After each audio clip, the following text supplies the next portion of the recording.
22대 국회의원 선거 후보 등록이 마무리되면서 이제 본격적인 선거전이 시작이 됐습니다. 우리 지역에 출마한 후보들을 만나보는 시간을 마련했는데요. 오늘은 중구 강화군 옹진군 선거구에 출마한 후보들을 만나봅니다. 먼저 더불어민주당 조택상 후보 스튜디오에 나와 있습니다. 안녕하십니까? 네, 안녕하십니까? 네. 자, 먼저 출마의 변은 한번 들어보겠습니다. 한 30초 드릴 테니까요. 말씀해 주실까요? 예, 안녕하십니까? 인천 중구 강화 옹진 국회의원 후보, 더불어민주당 후보 조택상입니다. 이번 총선은 아마 이 무능하고 폭거적인 우리 윤석열 정권을 심판하는 그런 선거라고 생각합니다. 이번 선거에서 우리 국민 여러분들이 알다시피 입틀막, 또 틀막, 삼틀막 이런 부분이 있는데 이제 국민의 자유를 얻는 그런 시간이 될 것입니다. 네, 시간 잘 지켜주셨고요. 자, 지금부터는 지역 현안을 알아보겠습니다. 영종 인구가 12만 명을 넘어섰습니다. 그런데 아직 응급실을 갖춘 대형 병원이 아직 영종도에 없습니다. 국립대병원 그리고 제2인천의료원 유치 등이 추진되고 있지만 여전히 난항을 겪고 있습니다. 후보님, 해법은 뭐라고 보십니까? 인천 영종이 급기야 이제 10만, 12만 인구가 이제 앞으로 17만까지 될 것입니다. 그래서 제일 중요한 게 병원이라고 생각하는데요. 큰 대형 병원이 필요합니다. 그렇지만 이 대형 병원이 청라에 그 아산병원이 2029년도에 만들어질 것이고 또 세브란스 병원이 2028년도에 송도에 만들어집니다. 그러다 보니까 이 두 곳이 이 큰 병원이 생기다 보니까 우리 영종이 좀 어려워집니다. 그래서 이 영종에 큰 대형병이 만들어지려면 실질적으로 민간과 이렇게 협업이 되는 이런 그 병원이 좀 생겼으면 좋겠는데 그거보다도 우리 국가의 관문 아닙니까? 코로나 사태가 있었던 것처럼 이런 그 간염병원이나 이런 거를 이용해서 큰 병원이 만들어지도록 유도하는 게 더 빠를 듯합니다. 네, 실효성 면에서 봤을 때 감염병 전문 병원 그리고 응급실을 가진 병원이 필요하다 이렇게 말씀을 주셨고요. 최근에 GTX와 9호선 직결 등 철도망 확충 방안이 발표되고 있습니다. 하지만 예타 통과라든지 넘어야 될 산이 많거든요. 그런데 영종에 이미 공항철도가 있기는 합니다만 여전히 영종역 접근성 부분에 좀 개선이 필요하다는 지적이 나오고 있어요. 이 해법은 뭐라고 보십니까? 예, GTX와 또 우리 서울 9호선이 우리 주민들이 바라는 사항입니다. 근데 GTX는 실질적으로 아주 짧은 시간에 이루어질 수 없는 사항임에도 불구하고 정치인들이 많이 이야기하는 사항입니다. 그렇지만 GTX가 꼭 필요한 우리한테 이제 비전적으로는 해야 됩니다. GTX가 되기 위해서는 우리가 국가 철도망 계획에 먼저 돼야 되고 그 다음번에 그 예태가 돼야 되고 예태 다음에 이제 본 예산이 잡히는데 그렇게 되려면 시간이 상당히 오래 걸릴 것 같고요.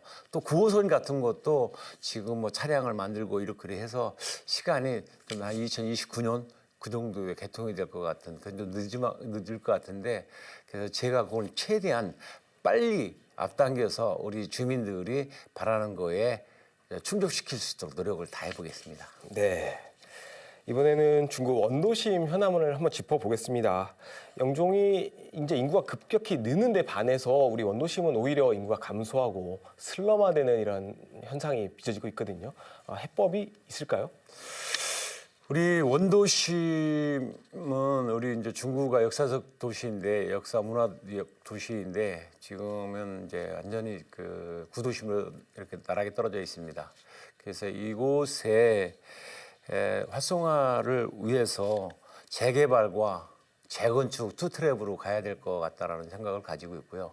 1.8부두가 친수공간으로 오픈한다고 했지만 실질적으로 시간만 많이 끌었지 주민들한테 그 원성만 많이 사고 있습니다. 그래서 이 부분을 좀 땡겨야 될 것 같다라는 생각을 가지고 있고 그리고 이쪽은 역사와 문화가 존재하는 곳이기 때문에 역사, 문화, 예술의 도시로 이렇게 승격화시켜서 지역 경제를 좀 활성화시켜야 되겠다는 생각 갖고 있고 그리고 우리 그 동인천 역사를 철거를 한다고 발표만 해놨지 실질적으로 한 건 아무것도 없습니다.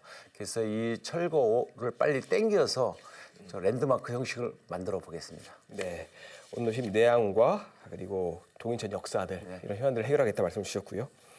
자, 워낙 선거가 펌네일 많다 보니까 이번에 강화로 한번 넘어가 보겠습니다. 강화군은 분명히 인천의 자치구 중에 한 곳입니다. 되게 소중한 우리 자원이고 자산이기도 한데 인천과 연결된 도로가 없습니다. 더구나 이제 서울과 연결되는 고속도로도 현재 없다 보니까 주민들이 불편이 큽니다. 최근에 강원도까지 GTX를 연결하겠다 이런 구상까지 나오고 있는데 강원도 철도망이 없죠. 이런 부분들은 어떻게 풀어야 된다고 보십니까? 예, 강화까지 GTX 희망사항입니다. 그건 사실 어렵다고 봅니다. 그렇지만 우리가 고속도로, 강화 고속도로는 이제 내년 정도에 착공이 될 것 같은데 이 부분이 좀 빨리 진행될 수 있게 먼저 해주는 게 좋겠고요. 그 다음에 서울 지하철 5호선을 연결하겠다라고 이렇게 저도 막 공약을 하고 있습니다만 이 부분이 좀 당겨줄 수 있도록 빨리 그 노력을 하고 다리가 먼저 만들어져야 된다고 생각합니다.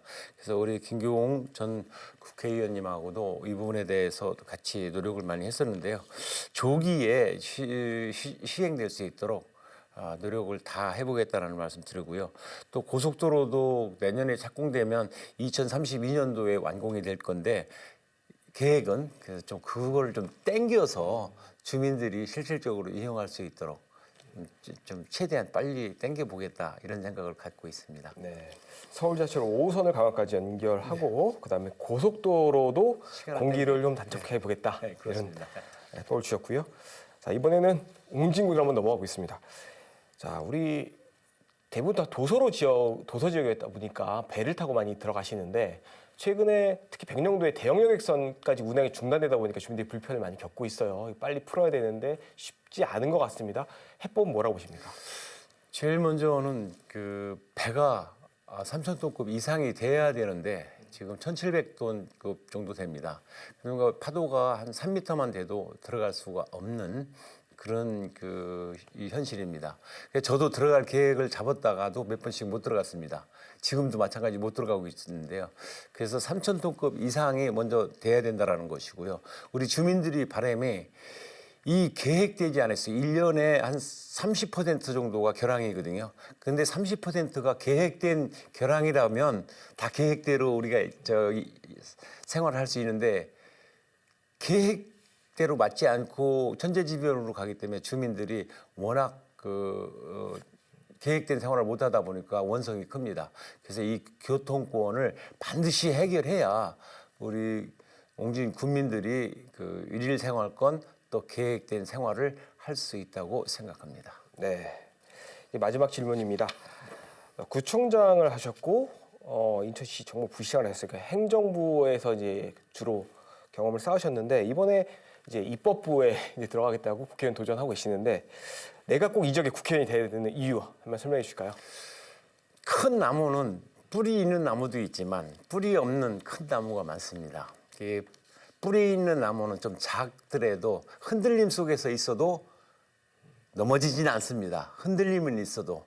그래서 저는 뿌리에서부터 작은 나무가 돼서 이 자리에 주민의 대표 되겠다고 나왔습니다. 그렇기 때문에 작은 일서 우리 주민들이 생각하고 있는 작은 일까지 다 알고 있는 사람입니다. 갑자기 어느 날 와서 우리 주민들의 뜻을 다 알고 내가 주민들의 일을 다 해주겠다라는 거 옳지 않다고 봅니다. 주민의 마음을 속속히 알고 있는 제가 바로 적임자가 아닌가. 그런 사람이 대한민국에 얼마나 있을까. 저처럼 밑바닥에서부터 다 지금까지 국회 입법기관에 들어가겠다고 하는 사람은 저 하나뿐이다. 그래서 저 같은 사람이 돼야 서민, 약자, 노동자들을 대변할 수 있는 사람이 될 것이다. 그래서 제가 당선이 돼야 된다고 생각합니다. 네. 이 대담은 선거방송 토론위원회가 주관하는 후보자 대담 토론 초청 대상 기준을 준용해 후보자를 만나고 있습니다. 이 시간에 전하지 못한 소식은 뉴스 시간에 계속 만나보실 수 있다는 말씀을 드리고요. 지금까지 중구 강화군 옹진군 선거구에 출마한 조택상 후보를 만나봤습니다. 오늘 말씀 여기까지 듣겠습니다. 감사합니다. 고맙습니다.